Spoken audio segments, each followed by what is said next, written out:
On a crisp October day in 2012, we brought our first baby home from the hospital.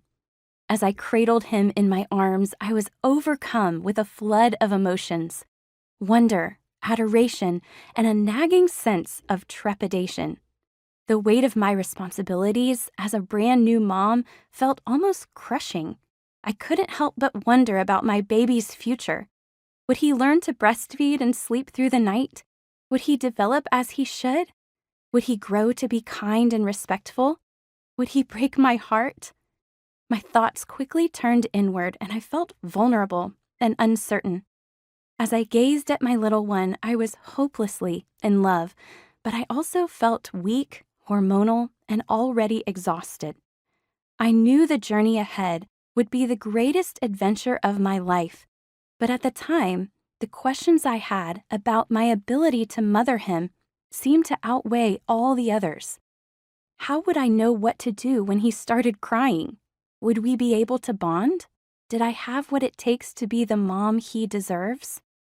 Now, over a decade into mothering, I still face questions. Although I learned to meet my baby's needs and to survive on less sleep, I am still often overwhelmed by the job of shepherding the lives of my 4 young children. When the needs of motherhood press in on me, it isn't always my first inclination to lift my eyes to Christ.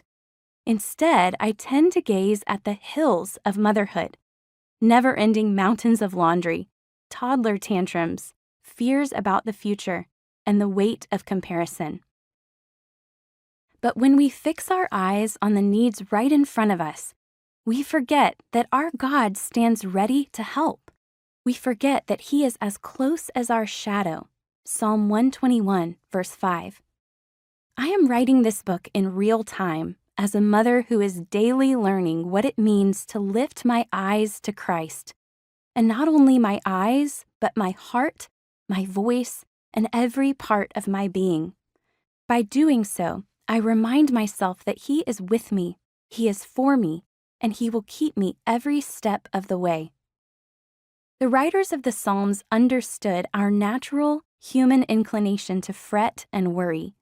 In Psalm 121, the psalmist sings, "I lift up my eyes to the hills. From where does my help come?" He immediately answers his own question by singing in the face of his fears, "My help comes from the Lord, who made heaven and earth," verses 1 and 2. Psalm 121 is part of a collection of 15 psalms called the Songs of Ascent that Jewish pilgrims traditionally sang while traveling the uphill road to Jerusalem to attend 3 annual festivals in the temple. Exodus chapter 23, verses 14 through 19. They sang these songs as a prayer of protection as they crossed a steep, narrow path filled with potential dangers that loomed in the hills.